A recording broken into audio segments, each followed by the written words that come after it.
I asked Grandma if I could take the forgotten shoebox once belonging to my grandfather, not for the old photos and article clippings collected inside, but for the key. It was attached to an aluminum ball chain with Grandpa's dog tags. My fingers found the smooth metal object, chain and all, in my jacket's pocket. The tarnished key seemed heavy for its size. In the flurry of repacking my car, my grandmother waved me away with a nod, not even asking about the box's contents. I pushed aside a duffel bag full of clean clothes in the car's trunk to make room for the cardboard box. The well-loved army jacket I wore was the only thing of my grandfather's that I'd taken after his death. "Your mom gave me this." The pleasant timbre of Ben's voice pulled me from my thoughts. Removing his tether restored the full use of his voice, and therefore his ability to cast magic. But no charms or spells were needed to cause the fluttering in my chest while around him. Smiling, he held out a sandwich bag stuffed impossibly full of cookies. "She said it's for the ride home."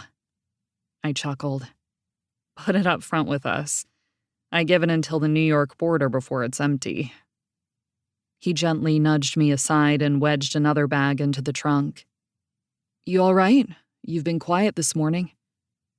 Since Ben was a wizard, I could share my surviving life as a werewolf challenges with him. I wasn't sure yet how to communicate the odd mix of curiosity and discomfort the box and the key caused.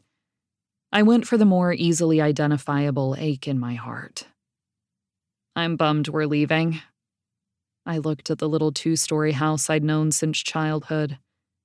After staying away for so long, it was nice to be back with my family. I closed the trunk. But I'm also ready to go home to Hopewell. I miss Em like I'm missing a limb. I miss Trish and Nate a lot, too. I still miss Dan, even though our fractured friendship was beyond repair. Ben's arms closed around me, his touch causing another bout of that silly feeling, this time in my stomach. I leaned back into his embrace and the comforting, spicy scent I associated with him. The warmth of his body against mine was all the more cozy with the autumn chill in the air. "What about you?" "Honestly, I could keep traveling.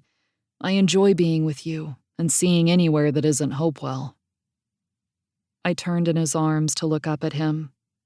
It was important to me that he understood why I preferred to return, rather than travel more with him. After the committee collapse, there's a lot of work to do in the supernatural community. I want to get back so I can help. The corners of his mouth twitched downward, and he looked away. "I know you do." A red smudge marred the lower part of his cheek. "What the hell is on your face?" I blinked. "Is that lipstick?" Ben's brows gathered. He wiped his hand over his cheek and jaw, smearing the makeup, and then looked at his hand. "I don't know what—" "Alex!" My grandmother strolled down the walkway from the house, carrying a folded knit blanket. "Don't forget this." Her white hair was curled, and her lips were a deep shade of red. "Oh no, I'm so sorry." I wiped the remains of Grandma's lipstick from Ben's cheek with my thumb. "It won't happen again." His skin warmed as color flooded his cheeks. "She asked for a hug, and suddenly I turned on my grandmother. "You can't kiss every guy you meet. You're gonna make people uncomfortable." "It was a quick peck on the cheek." She passed me the blanket and winked at Ben. "A thank you for making my favorite granddaughter laugh and smile so much." "I'm your only granddaughter." Now my cheeks were warm. I blurted a question to direct the focus away from Ben and me. "Are Mom and Dad on their way out?" Grandma nodded. "Will the two of you visit us for the holidays?" "I'm not sure yet." I tried to gauge Ben's reaction to the question. There wasn't one. He remained silent, allowing me to answer for us.